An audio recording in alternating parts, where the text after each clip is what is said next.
ഇവരൊക്കെ എൻ്റെ മനസ്സിലേക്ക് ഇങ്ങനെ വരികയാണ്. അങ്ങനെ വരാറില്ലേ? പാട്ടുകൾ കേൾക്കുമ്പോൾ സുഹൃത്തുക്കളെ ഓർക്കാറില്ലേ? അപ്പൊ അങ്ങനെയുള്ള ഒരു ഒരു ഒരു വികാര പ്രപഞ്ചം നമ്മുടെയൊക്കെ മനസ്സിൽ സൃഷ്ടിച്ചവരാണ് ഈ പിന്നെ എസ് ജാനകി. നേരത്തെ പറഞ്ഞതുപോലെ എസ് ജാനകിയുടെ വേറൊരു പ്രത്യേകത, അവര് ജനിച്ചത് ആന്ധ്രയിൽ ഗുണ്ടൂർ എന്ന് പറയുന്ന സ്ഥലത്ത്. പക്ഷെ അവര് മലയാളത്തിൽ പാടി, തമിഴിൽ പാടി, തെലുങ്കിൽ പാടി, പിന്നെ ഏതൊക്കെയോ ഭാഷകൾ, എല്ലാം കൂടെ 17 ഭാഷകളിൽ ഇന്ത്യയിൽ പാടി, വിദേശത്ത് ജർമ്മൻ ഭാഷയിലും പാടി. അന്നാണ് ആ സിനിമ റിലീസ് ചെയ്യുന്നത്. ആ സിനിമ റിലീസ് ചെയ്തപ്പോഴൊന്നും ആ സിനിമയുടെ പ്രിവ്യൂവിനൊക്കെ ഞാൻ പോയിരുന്നു. അന്നേരമൊന്നും ഞാൻ അത്ര ശ്രദ്ധിച്ചില്ല. പക്ഷെ അതിനുശേഷം ഒരു ദിവസം ഒരു ബസ്സിൽ കയറി ഞാൻ എൻ്റെ നാട് മുണ്ടകയത്തേക്ക് ഇങ്ങനെ പോകുമ്പോൾ ബസ്സിനകത്ത് അന്ന് ഈ പാട്ട് വയ്ക്കുമായിരുന്നു, ടേപ്പ് റെക്കോർഡ്. ഈ പാട്ട് കേട്ടപ്പോൾ അതെനിക്ക് ഉണ്ടാക്കിയ ഒരു അനുഭൂതി. പിന്നെ എപ്പോ ഞാൻ ഈ പാട്ട് കേട്ടാലും ഞാൻ ആ ബസ് യാത്ര അതുപോലെ മനോഹരമായ ഒരു പാട്ടൂടെ ഈ സിനിമയിലെ ചെറിയ കാട്ടുകുറ്റയില് ഇരിക്കുന്ന മണ്ണാത്തിക്കിളികളും അങ്ങനത്തെ ആ ദൃശ്യങ്ങളൊക്കെ ഇല്ലേ, കൃഷി ചെയ്യുന്ന ഗ്രാമം. അത് കാണണമെങ്കിൽ ഇന്നും ആ പഴയ പ്രതിഭാധനരും അനുഗ്രഹീതരുമായ ഈ കവികളും ഗാനരചയിതാക്കളും സംഗീത സംവിധായകരും ഗായകരും ഒക്കെ ഉള്ള ഈ കാലത്ത് നമുക്ക് ജീവിക്കാൻ പറ്റിയല്ലോ, അല്ലേ? അതെ, തീർച്ചയായിട്ടും. അത് ഞാൻ പറഞ്ഞത്, നമ്മുടെ ആ നിലയിൽ നമ്മൾ നോക്കുമ്പോൾ നമ്മൾ ഭാഗ്യവാന്മാരാണ്. ഈ കാലഘട്ടത്തിലെ നമ്മളൊക്കെ അത് കേട്ടല്ലേ വളർന്ന്. അതെ അതെ, നമ്മുടെ ആസ്വാദനത്തെ അവരെത്ര മെച്ചപ്പെടുത്തിയിരിക്കുന്നല്ലേ.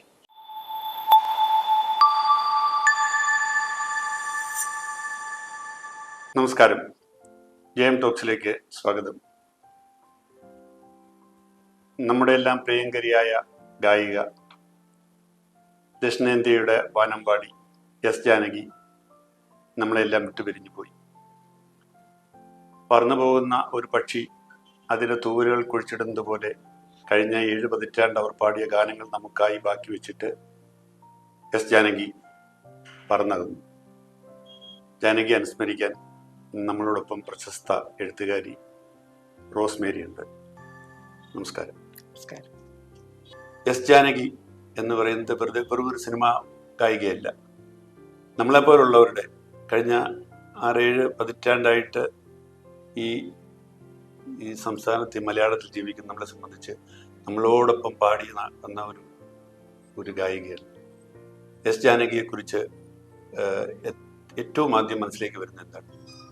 ഒട്ടുമിക്ക മലയാളികളെയും പോലെ ഞാനും ജാനകി അമ്മയെ ഏറെ സ്നേഹിച്ചിരുന്നു. കാരണം ഒരു സ്കൂളിൽ പഠിക്കുന്ന കാലമൊക്കെ തൊട്ടേ ആ ഗാനമാതിരി നമ്മളിങ്ങനെ ആസ്വദിച്ച് തുടങ്ങിയതായിരുന്നല്ലോ. അന്നൊക്കെ വീടുകളിൽ റേഡിയോ മാത്രമേ ഉണ്ടായിരുന്നുള്ളൂ. ആ റേഡിയോ പോലും കാലാവസ്ഥയുടെ വ്യതിയാനം അനുസരിച്ച് ചിലപ്പോൾ മൗനം പൂണ്ടും ചിലപ്പോൾ ബ്രേക്ക് ചെയ്തൊക്കെയാണ് നമ്മൾ കേട്ടിരുന്നത്. എന്നിട്ട് പോലും ആ ചലച്ചിത്ര ഗാനങ്ങൾ അവതരിപ്പിക്കുന്ന സമയത്ത് നമ്മളെല്ലാവരും ആ റേഡിയോയുടെ ചുറ്റും കൂടി വളരെ താല്പര്യത്തോടെയൊക്കെയും കേട്ടിരുന്നു. പിന്നീടുണ്ടായിരുന്ന സ്കൂൾ വാർഷികത്തിനും വായനശാലയുടെ ആനുവൽ ഡേക്കും അതുപോലെ നാട്ടിലെ കല്യാണങ്ങൾക്കൊക്കെ കേൾക്കാർ ഉച്ചഭാഷണിയുടെ മുഴങ്ങുന്ന ആ പാട്ടുകളൊക്കെ ആയിരുന്നു. അങ്ങനെ എനിക്കൊന്ന് ജാനകി അമ്മയുടെ ഞാൻ ആദ്യമായിട്ട് കേൾക്കുന്ന ഉണരുണരു ഉണ്ണിപ്പൂവേ. അപ്പോൾ അത് കേൾക്കുമ്പോൾ ഈ ചെറിയ പൂക്കളിങ്ങനെ പുലരിയിൽ പൊട്ടി വിരിയുന്നതും മഞ്ഞിൻ കണങ്ങൾ തങ്ങി നിൽക്കുന്നതും ചെറു പക്ഷികളൊക്കെ ഇങ്ങനെ ചിറക് കുടഞ്ഞ് ഉണർന്നെഴുന്നേൽക്കുന്നതും അങ്ങനെ ഒരു പുലരിയുടെ ഒരുപാട് വിഷ്വലുകൾ ആ പാട്ടിലൂടെ കിട്ടും. ആ പാട്ടിലൂടെയാണ് ഞാൻ ആദ്യമായി ആ ഗാനധാരയിൽ വിസ്മയം കൊണ്ട് പോയത്. റോസ്മേരി എന്നോട് യോജിക്കുമോ എന്ന് എനിക്കറിയില്ല. റോസ്മേരി ഒരു എഴുത്തുകാരിയാണ്. നമുക്കറിയാം, നമ്മൾ പല പുസ്തകങ്ങളും വായിക്കുമ്പോൾ നമുക്ക് ഏറ്റവും പ്രിയപ്പെട്ട പുസ്തകങ്ങളൊക്കെ വായിക്കുമ്പം നമ്മൾ പരിസരം കൊണ്ട് നമ്മുടെ മനസ്സിൽ വരും, ആ കാലഘട്ടം വരും. അതുപോലെയാണ് വായിച്ച കാലവും ചുറ്റുപാടും നമ്മുടെ സൗഹൃദവും എല്ലാം അതിനകത്ത് വരും. അതുപോലെയാണ് ചലച്ചിത്ര ഗാനങ്ങളും. ഈ പഴയ ഗാനങ്ങളൊക്കെ ഓരോ ഗാനം കേൾക്കുമ്പോഴും നമ്മുടെ മനസ്സിലേക്ക് നമ്മൾ ആ ഗാനം ആദ്യമായിട്ട് കേട്ട കാലം നമ്മുടെ മനസ്സിലേക്ക് വരില്ലേ? താമരക്കുമ്പിളിലോ മമകൃതയം എന്ന പാട്ട് ആണ് എൻ്റെ ബാല്യകാലത്ത് എൻ്റെ മനസ്സിനെ ഏറ്റവും അധികം സ്വാധീനിച്ചിട്ടുള്ള പാട്ട്. ആ പാട്ട് ഞാൻ നേരത്തെ റോസ്മേരി പറഞ്ഞതുപോലെ ഏതോ ഒരു സ്കൂൾ യൂത്ത് ഫെസ്റ്റിവലിന് ഏതോ പെൺകുട്ടി പാടുന്നതാണ് ആദ്യം കേട്ടത്. എപ്പോഴും എൻ്റെ മനസ്സിൽ ഇങ്ങനെ നിൽക്കുകയാണ് പച്ച പിടിച്ച്. അതുപോലെ അക്കാലത്ത് ഇറങ്ങിയ വേറെ പാട്ടിൽ നേരത്തെ ഈ പറഞ്ഞ ഉണരുണരുന്നുള്ള പാട്ട്, പിന്നെ ഒരു കൊച്ചു സ്വപ്നത്തിൻ ചിറകുമായി അവിടുത്തെ, അത് എനിക്കൊന്ന് കൗമാര പ്രായത്തിലൊക്കെ നമ്മൾ ഏറ്റവും അധികം സ്വാധീനിച്ച ഒരു പാട്ടാണത്. ആ കാലം നമ്മുടെ മനസ്സിൽ ഇങ്ങനെ നിൽക്കുക. അത് അങ്ങനെ തോന്നാറുണ്ടോ ഒരു കാലം? ചോണ ഞാൻ ഇംഗ്ലീഷ് സാഹിത്യമായിരുന്നു പഠിച്ചിരുന്നത്. അത് ശരി. അപ്പം അതിനകത്ത് ഒരു ടെർമിനോളജി ഉണ്ട്, അസോസിയേഷൻ ഓഫ് മെമ്മറി. അപ്പം നമ്മൾ ഒരു കവിത ആസ്വദിക്കുന്നതും അല്ലെങ്കിൽ ഒരു ദേശത്തെ ഇഷ്ടപ്പെടുന്നതും ഒക്കെ അതുമായിട്ട് ബന്ധപ്പെട്ട നമ്മുടെ വ്യക്തിപരമായ ചില അനുഭവങ്ങൾ കൂടി ചേർത്ത് വെച്ചാണ്. ജോൺ പറഞ്ഞ പോലെ തന്നെ എനിക്കൊരു കസിൻ ചേച്ചി ഉണ്ടായിരുന്നു. അപ്പോൾ ഞങ്ങളൊക്കെ സ്കൂളിൽ പഠിക്കുന്ന കാലത്ത് ചേച്ചിക്കൊരു അഗാധമായ പ്രേമം ഉണ്ടായിരുന്നു. അന്ന് പ്രേമമൊക്കെ വലിയൊരു സംഭവമാണ്. എത്ര രഹസ്യമായി കൊണ്ട് നടന്നാലും അത് നാട്ടിലൊക്കെ അറിയും. പിന്നെ വീട്ടുകാരുടെയൊക്കെ ഇടപെടലുകളുണ്ട്. 2 ജാതിയിലുള്ളവരായിരുന്നു, അവർക്ക് വേറെ പിരിയേണ്ടി വന്നു. അപ്പം ചേച്ചി എപ്പോഴും മൂളിക്കൊണ്ട് നടക്കുന്നൊരു പാട്ടായിരുന്നു കിനാവിൻ്റെ കുഴിമാടത്തിൽ. അതേപോലെ പൊട്ടിത്തകർന്ന കിനാവിന്റെ, അത് ഭാർഗവി നിലയത്തിലെ പാട്ട്. അതെ അതെ അതെ, ആ പാട്ടുകൾ എന്തോ ഒരു മനോഹരമായ പാട്ടാണ്. കാരണം അത് 2 തവണയുണ്ട്. പൊട്ടാത്ത പൊന്നിൻ കിനാവ് കൊണ്ട് എന്ന് പറഞ്ഞ ആദ്യം, പിന്നെ പൊട്ടിത്തകർന്ന കിനാവ് കൊണ്ട്. എനിക്ക് തോന്നുന്നു വിജയ നിർമ്മലയായിരുന്ന നായിക. അപ്പൊ ഒരു ഊഞ്ഞാലാടിക്കൊണ്ട മറ്റേ പാടുന്ന. അതെ അതെ. പിന്നെ ഈ ബ്ലാക്ക് ആൻഡ് വൈറ്റിന്റെ വിഷ്വലുകൾക്ക് എനിക്ക് തോന്നുന്നു കളർ ഫിലിമിന്റെ വിഷ്വലുകളെക്കാൾ കുറച്ചും കൂടി തീക്ഷ്ണതയും കുറച്ചും കൂടി നമ്മുടെ മനസ്സിലേക്ക് ഒരു സ്റ്റിൽ ഫോട്ടോഗ്രാഫ് പോലെ. അതെ. ഇപ്പം റോസ്മേരി പറഞ്ഞപ്പോഴാണ് ഈ ബ്ലാക്ക് ആൻഡ് വൈറ്റിന്റെ കാലം കഴിഞ്ഞ് കളർ വന്നപ്പോഴത്തേക്ക് പെട്ടെന്ന് എനിക്ക് തോന്നി ബ്ലാക്ക് ആൻഡ് വൈറ്റിന്റെ തീക്ഷ്ണത കളറിനില്ലെന്ന്.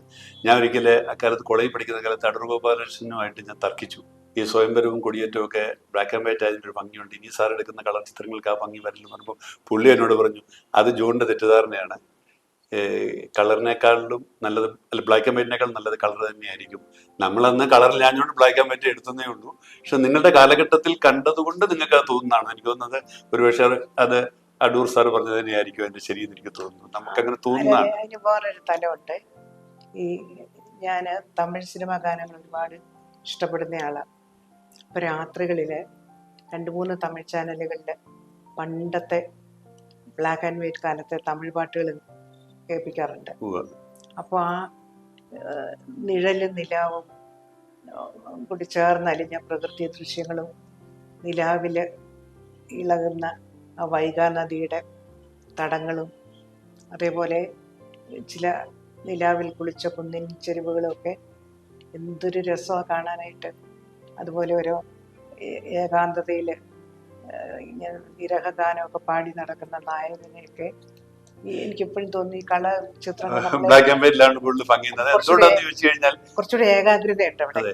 മറ്റേ നിറങ്ങൾ നമ്മളെ ഡിസ്ട്രാക്ട് ചെയ്യുമെന്ന് എനിക്ക് തോന്നുന്നു. അത് തർക്കവിഷയമാണ്. എന്തായാലും 2 അഭിപ്രായം പറയാം. പക്ഷെ കുറച്ച് വൈകാരികമാണെന്ന് എനിക്ക് തോന്നുന്നത് നമ്മള് ബ്ലാക്ക് ആൻഡ് വൈറ്റ്. എനിക്കും അങ്ങനെ തോന്നിയിട്ടുണ്ട്. പക്ഷെ അത് എല്ലാവരും ഇതിനോട് യോജിക്കുമെന്ന് എനിക്ക് സംശയമുണ്ട്. അതുപോലെ തന്നെ ഞാൻ ഈ പറഞ്ഞില്ലേ ഈ കാലവും നമ്മുടെ പാട്ടുകളുമായിട്ടുള്ള ബന്ധത്തെക്കുറിച്ച്, ഞാൻ ഈ സ്കൂൾ വിദ്യാഭ്യാസമൊക്കെ കഴിഞ്ഞ് കോളേജിൽ എത്തുന്ന സമയത്താണ് അകലെ അകലെ നീലാകാശം. എന്തൊരു മനോഹരമായ പാട്ടാണ്.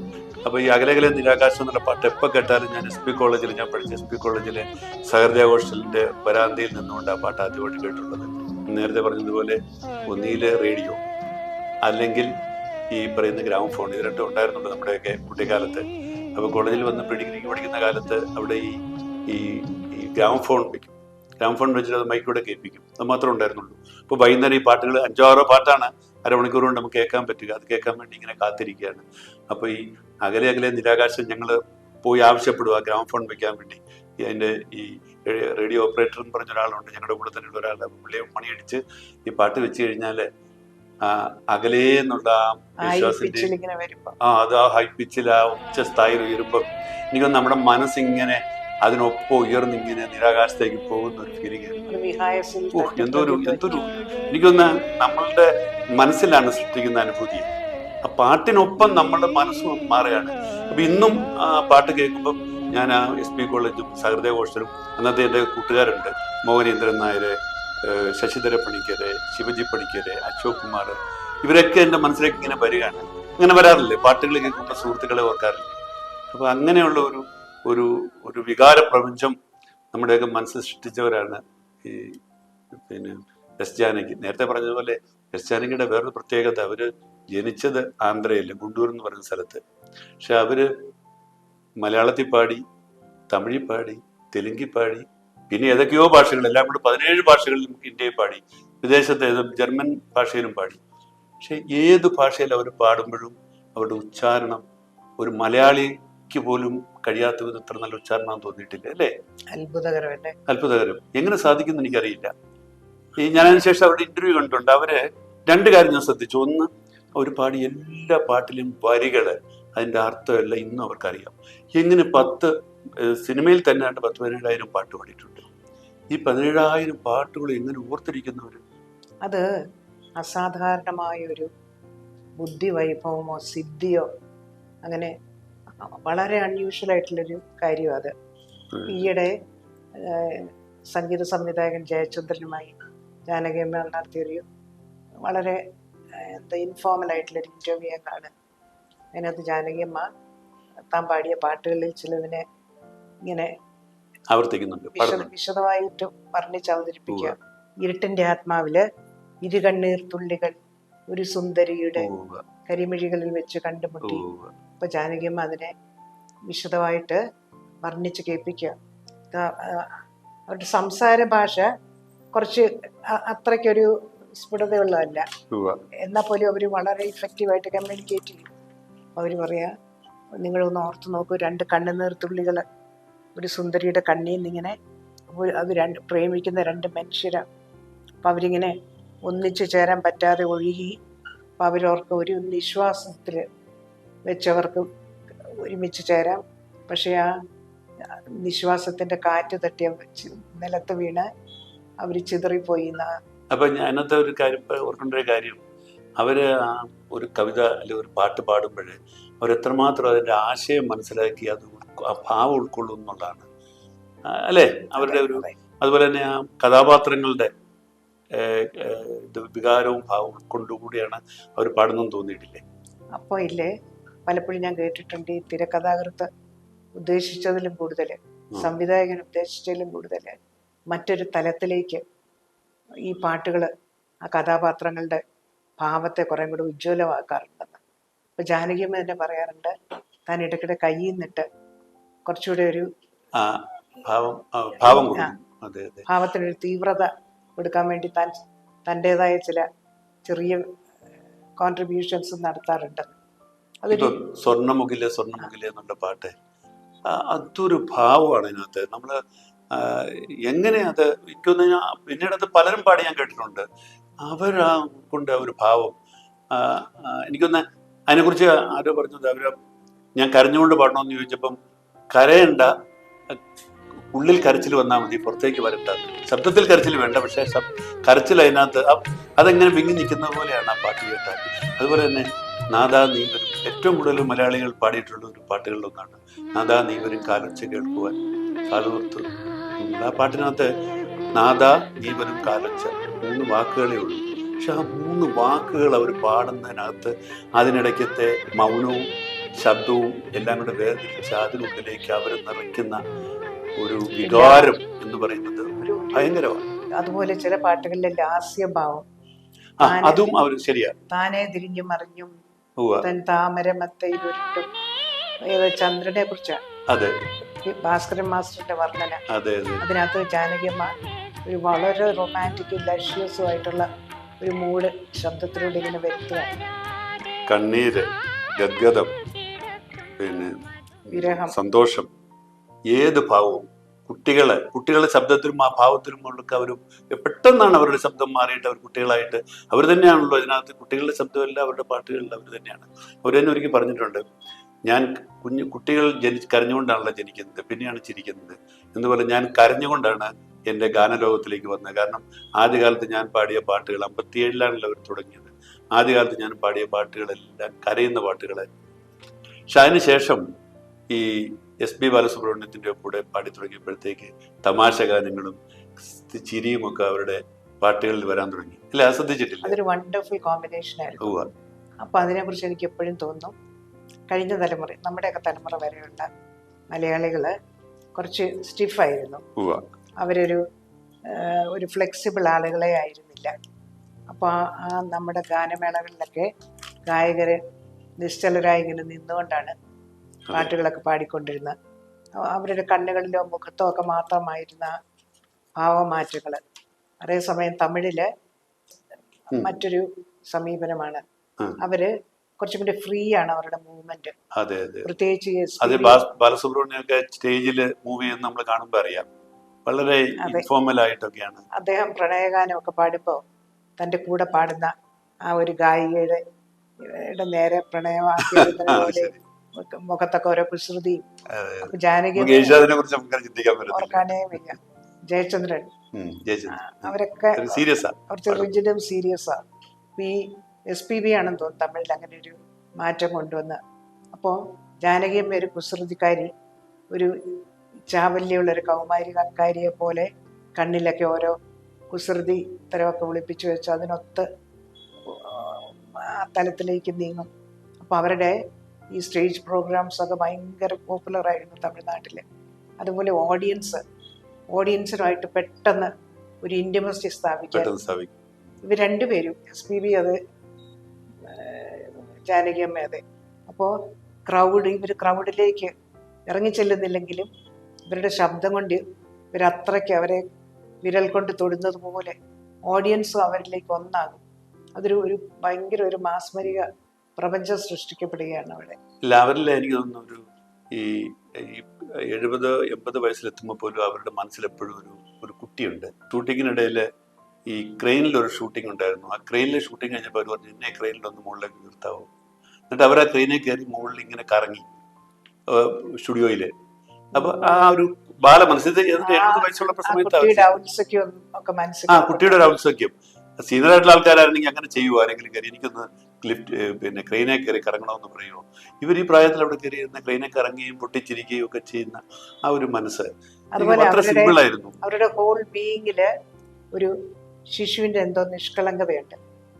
എനിക്കത് ബാലസുബ്രഹ്മണ്യത്തിലും പലപ്പോഴും ഒരു ഭയങ്കര ഒരു ശൈശവ നിഷ്കളങ്കത ചിലപ്പോഴൊക്കെ നമുക്കിങ്ങനെ തൊട്ടറിയാം. ഒരിക്കലെ സംഗീത പരിപാടിയിൽ അവർ പാട്ട് പാടാൻ നിൽക്കുമ്പം കൂടെ പാടാൻ വന്ന ഒരു പെൺകുട്ടി അവർ വിറച്ചോണ്ടാണ് നിൽക്കുന്നത്. കാരണം അവർക്ക് ഇവരുടെ മുന്നിൽ നിന്ന് പാടാനുള്ള ധൈര്യമില്ല. അപ്പം അവർ പോയി പറഞ്ഞ വാചകം, മോള് ഇങ്ങനെ പേടിക്കേണ്ട കാര്യമൊന്നുമില്ല. ഞാനുണ്ടല്ലോ, ഞാൻ കുട്ടിക്കാലത്ത് എനിക്കൊരു പേടിയില്ലായിരുന്നു. നമ്മളവിടെ കയറി നിന്ന് പാടുമ്പോൾ നമ്മളാണ് ഇവിടുത്തെ ഏറ്റവും വലിയ പാട്ടുകാരി എന്ന് നമ്മൾ ചിന്തിക്കണം. എന്നെയൊക്കെ ഒന്ന് മറന്നേക്കണം, ഞാനാണ് ഇന്നത്തെ പാട്ടുകാരി എന്നുള്ള ഒരു കോൺഫിഡൻസ് മനസ്സിൽ കൂടെ നിങ്ങളങ്ങ് പാടുക. ബാക്കിയൊക്കെ ഈശ്വരൻ്റെ കയ്യിൽ. ആ ഒരു പാചകം കേട്ട് കഴിഞ്ഞപ്പോഴത്തേക്ക് ആ കൊച്ചിന്റെ ഭാവം മാറി, നന്നായിട്ട് പാടി. ഇതൊക്കെ പറഞ്ഞു കൊടുക്കാൻ കഴിയുന്ന ഒരു പിന്നാലെ പുതിയ തലമുറയിലെ പാട്ടുകാര് അവരെ അമ്മയെ പോലെ വിചാരിക്കുന്നതായിട്ടില്ലേ? നമ്മുടെ ചിത്രയും അവരൊക്കെ പറയുന്നില്ലേ അനുസ്മരണത്തിലൊക്കെ അമ്മയെ പോലെ ചേർത്ത് പിടിച്ചിരുന്നു.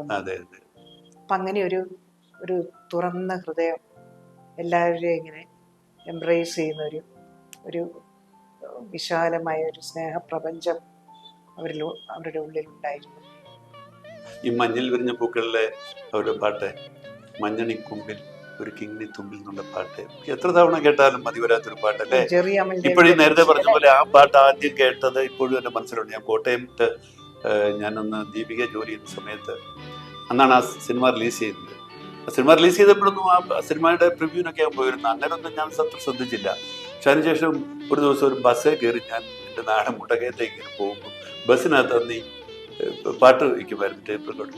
അപ്പോൾ ഈ പാട്ട് കേട്ടപ്പോൾ അതെനിക്കുണ്ടാക്കിയ ഒരു അനുഭൂതി.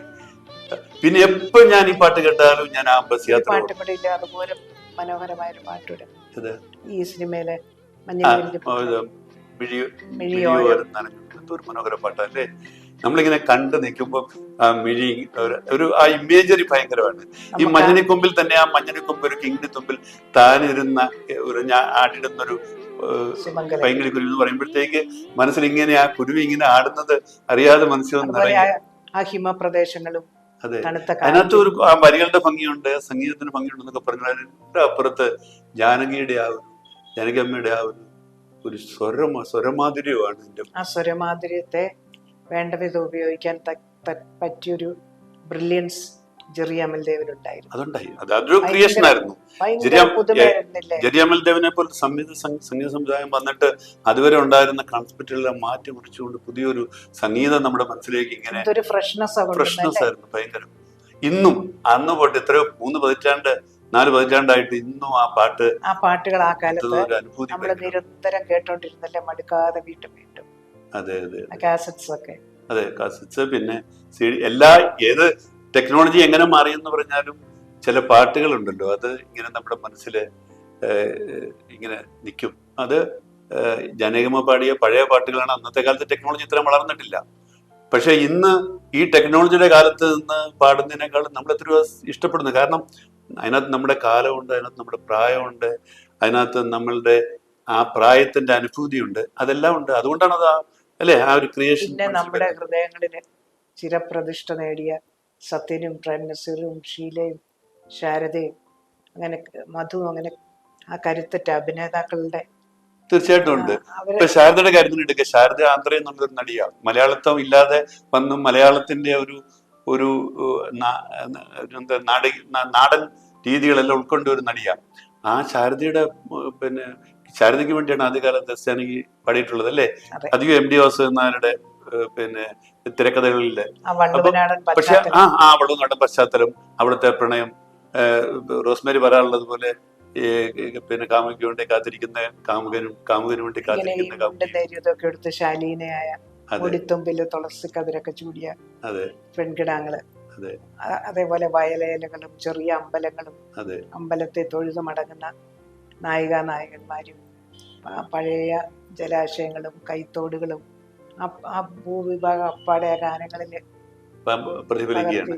അതെനിക്ക് തോന്നുന്നു നമ്മളൊക്കെ ഇന്ന് ആ പഴയ ആ സിനിമ, ആ ബ്ലാക്ക് ആൻഡ് വൈറ്റ് സിനിമ കണ്ടാൽ നമുക്കൊന്നും ഫീൽ ചെയ്യത്തില്ല. പക്ഷെ അന്ന് നമ്മുടെ മനസ്സിലെ ഈ പാട്ടും ഇതും എല്ലാം കൂടെ ഉണ്ടാക്കിയ എനിക്കിപ്പോഴും ഇല്ലേ, ഞാൻ ആ ബ്ലാക്ക് ആൻഡ് വൈറ്റ് വീണ്ടും വീണ്ടും കാണും. എന്തുകൊണ്ടാണെന്നറിയോ? ചില അമിത നാടകീയതയൊക്കെ അഭിനയ ശൈലിക്കും ഒരുപാട് ഡ്രമാറ്റിക് സിറ്റുവേഷൻ നമ്മൾ പരിചയിച്ച ഒരു പഴയ കേരളം, കാളവണ്ടിയും ചെമ്മൺപാതകളും ഇങ്ങനെ ഈ ചെറിയ കാട്ടുതെറ്റയിൽ ഇരിക്കുന്ന മണ്ണാത്തിക്കിളികളും അങ്ങനത്തെ ആ ദൃശ്യങ്ങളൊക്കെ ഇല്ലേ, കൃഷി ചെയ്യുന്ന ഗ്രാമീണരും, അത് കാണണമെങ്കിൽ ഇന്നും ആ പഴയ ബ്ലാക്ക് ആൻഡ് വൈറ്റ് സിനിമ കാണാൻ സത്യമാണ്. ഞാനിപ്പോഴും സിനിമയില് ടിവിയിലൊക്കെ പഴയ സിനിമ വരുമ്പം അന്നത്തെ കാലഘട്ടം കാണാൻ വേണ്ടി, ബ്ലാക്ക് ആൻഡ് വൈറ്റിലാണെങ്കിൽ പോലും ആ ഗ്രാമീണ ഭംഗി, അന്നത്തെ റോഡുകള്, ഇന്ന് ഇത്രയും താരിട്ട നല്ല റോഡുകളില്ല, ഇത്രയും നല്ല വീടുകളില്ല. ആ പഴയ ഒരു 50 വർഷം മുമ്പത്തെ കേരളം കാണണമെങ്കിൽ ഇന്ന് നമ്മൾ പഴയ സിനിമകളിലേക്ക് തിരിച്ചു പോകണം. തുമ്പീവാ തുമ്പക്കുടത്തിൽ ഇല്ലേ, ഓളങ്ങളിലെ പാട്ടാ. പിന്നെ ഓലത്തുമ്പത്തിരുന്നു ഊഞ്ഞല ഉയലാടും പപ്പു ശോഭന പാടിക്കൊണ്ടിരിക്കുന്നത്. ആ നാടൻ പാട്ടുകള്, ഒരു വട്ടം കൂടി എന്ന ഓർമ്മകൾ മെയ്യുന്ന ഓവൻമയുടെ ആവനികള്, അത് ജനകീയ പാടിയത്. എത്ര കേട്ടാലും ചില്ലിലെ പാട്ട് എത്ര കേട്ടാലും മതി വരില്ല. പിന്നെ ചിരിക്കുമ്പോൾ കൂടെ ചിരിക്കാൻ 1000 പേർ വരും, അത് എം പി ശ്രീനിവാസിന്റെ സംഗീതത്തിലെടുത്ത. അതിനാണ് അതിന്റെയൊക്കെ ഒരു ഭംഗി.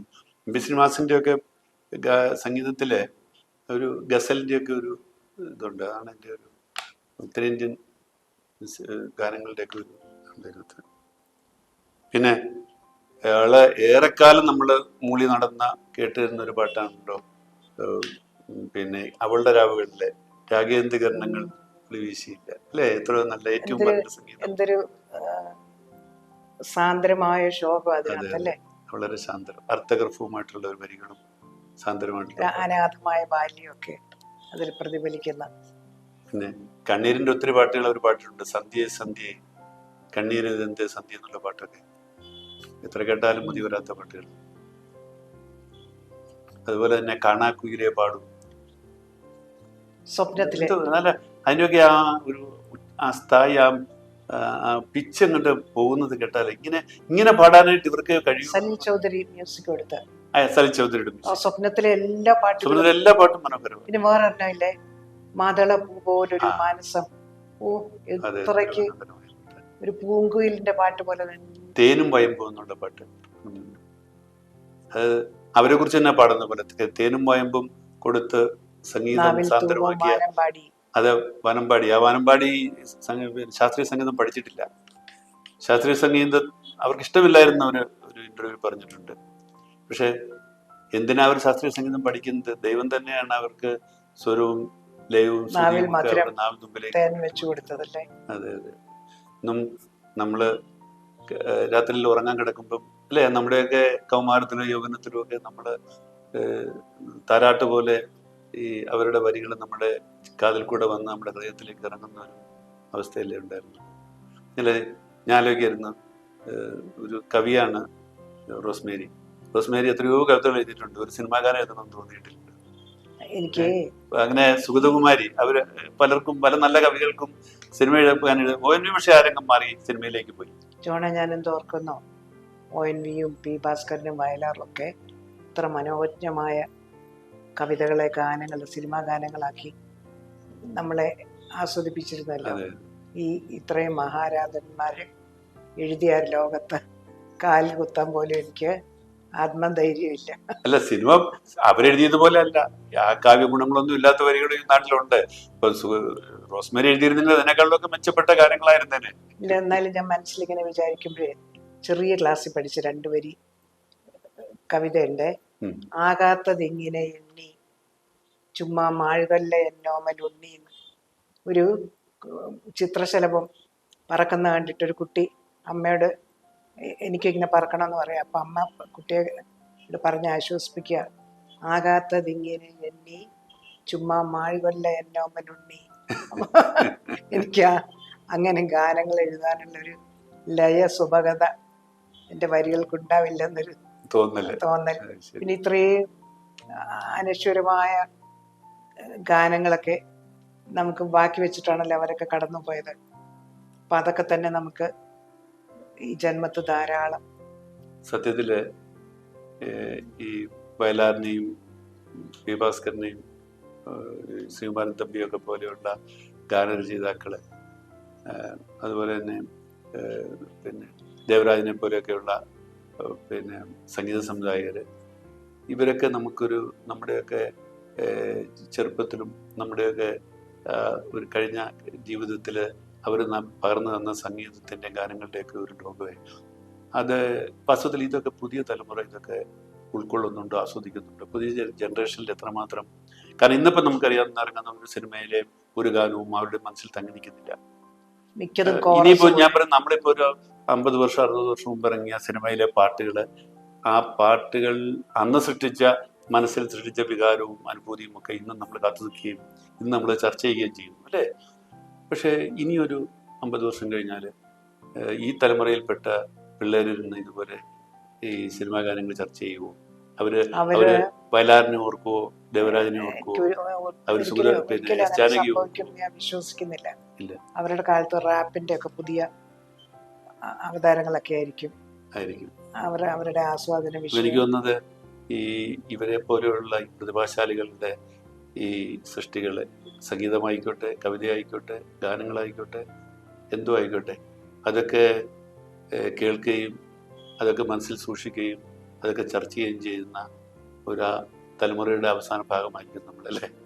ജോണി, അതിൻ്റെ കൂടെ ഞാൻ ഓർക്കുക, ഈ ജോണി നേരത്തെ പറഞ്ഞ ഈ പ്രതിഭാധനരും അനുഗ്രഹീതരുമായ ഈ കവികളും ഗാനരചയിതാക്കളും സംഗീത സംവിധായകരും ഗായകരും ഒക്കെ ഉള്ള ഈ കാലത്ത് നമുക്ക് ജീവിക്കാൻ പറ്റിയല്ലോ, അല്ലേ? അതെ, തീർച്ചയായിട്ടും. അതെ ഞാൻ പറഞ്ഞത്, നമ്മുടെ ആ നിലയിൽ നമ്മൾ നോക്കുമ്പോൾ നമ്മൾ വലിയൊരു സൗഭാഗ്യം. ഈ കാലഘട്ടത്തില് നമ്മളൊക്കെ അത് കേട്ടല്ലേ വളർന്ന്. അതെ അതെ, നമ്മുടെ ആസ്വാദനത്തെ അവരെത്ര മെച്ചപ്പെടുത്തിയിരിക്കുന്നല്ലേ. നമ്മളുടെ ആ ഒരു 10-60 വർഷം എന്ന് പറയുന്നത് വലിയ മാറ്റങ്ങളുടെ വർഷമായിരുന്നു. നമ്മുടെ ടെക്നോളജിയിൽ ഇത്രയും മാറ്റം ഉണ്ടായി. നമ്മൾ ബ്ലാക്ക് ആൻഡ് വൈറ്റിൽ നിന്ന് കളറിലേക്ക് വന്നു. നമ്മൾ സിനിമാ കൊട്ടകയിൽ നിന്ന് വീട്ടിലെ TV-യിലേക്കും മൊബൈലിലേക്കും വന്നു. വലിയ മാറ്റം ഉണ്ടായത്. പക്ഷെ ഈ മാറ്റങ്ങൾക്കെല്ലാം നിന്നുകൊണ്ടും നമ്മൾ പഴയതിനെയും പുതിയതിനെയും അതുപോലെ സ്നേഹിക്കുകയും മനസ്സിൽ ചേർത്ത് വയ്ക്കുകയും ചെയ്യുന്ന ഒരു തലമുറയാണ് നമ്മുടേത്. അതുകൊണ്ടാണ് ഇന്ന് എസ് ജാനകി പോയി എന്ന് പറയുമ്പോൾ, എസ് ജാനകി സമ്പൂർണ്ണമായി അവരുടെ ജീവിതം ഒരു ഫുൾഫിൽഡ് ലൈഫായിരുന്നു. അവർ നൽകാവുന്നതെല്ലാം ഈ നാടിന് കൊടുത്തിട്ടാണ് പോകുന്നത്. എങ്കിൽ പോലും നമുക്ക് ഓർക്കുമ്പോൾ നെഞ്ചിലൊരു വേദനയാണ്. കാരണം അവർ പോയല്ലോ. ഇത്രയേറെ നമ്മൾ വേറെ സ്നേഹിക്കുന്നവരാര് പോയാലും വസന്തവൃക്ഷം മാഞ്ഞു പോയ പോലെ തോന്നുന്നു. നിറയെ പൂച്ചൂടി എന്നിരുന്ന ഒരു വളരെ വർണ്ണാഭമായൊരു വസന്ത വൃക്ഷത്തെ പോലെ എനിക്ക് അനുഭവപ്പെടാറുണ്ട്. പണ്ടൊരു സിനിമാ ഗാനത്തിൽ പറയുന്നത് പോലെ കാളിദാസൻ മരിച്ചു, കണ്ണമാമുനി മരിച്ചു, അനുസൂയ മരിച്ചു, പ്രിയംവദ മരിച്ചു, ശകുന്തള മാത്രം മരിച്ചില്ല എന്ന് പറയുന്നത് പോലെ ഇവരെല്ലാം പോയാലും ഇവരെ സൃഷ്ടിച്ച കഥാപാത്രങ്ങളും ഇവർ സൃഷ്ടിച്ച കവിതകളും ഇവർ സൃഷ്ടിച്ച ഗാനങ്ങളും ഇവർ പാടിയ പാട്ടുകളും ഒക്കെ നമ്മളോടൊപ്പം ഇനിയും ഉണ്ടാവും എന്നുള്ളതാണ് നമുക്കുള്ള ഏക ആശ്വാസവും സന്തോഷവും. ഇത്രയും സമയം ഈ എസ് ജാനകിയെ പോലെ ഇത് വാസ്തവത്തിൽ അവർക്ക് നമുക്ക് കൊടുക്കാവുന്ന ചെറിയൊരു ട്രിബ്യൂട്ടാണ്. ഈ ജാനകിയമ്മയെ പോലുള്ള അനശ്വരരായ ഗായകരൊക്കെ അവർ മരിച്ചു എന്ന് പറയുമ്പോൾ ആ ഭൗതിക ശരീരം മാഞ്ഞു പോയെന്നേ ഉള്ളൂ. അവർ നമുക്ക് സമ്മാനിച്ച ആ മധുരമായ ഗാനങ്ങളും ആ ഭാവതലങ്ങളുമെന്നും ഒരിക്കലും നമ്മുടെ മനസ്സിൽ നിന്നും മാഞ്ഞു പോവുകയില്ല. കാരണം റാഫിയൊക്കെ എത്ര വർഷം കഴിഞ്ഞിട്ട് ഇപ്പോഴും മുകേഷൊക്കെ എത്ര തീവ്രതയോടെ സ്നേഹിക്കപ്പെടുന്നല്ലേ. അതുപോലെ ജാനകിയമ്മയും നമ്മുടെ തലമുറയുള്ള കാലത്തോളം ചിരന്തനമായി ജീവിക്കും. അങ്ങനെ ഇതൊക്കെ ഓർക്കാനും ഈ ആ ഗാനങ്ങളെ കുറിച്ചൊക്കെ വീണ്ടും മനസ്സിലേക്ക് കൊണ്ടുവരാൻ നമുക്ക് കഴിഞ്ഞ ഈ സായാഹ്നത്തിൽ നന്ദി.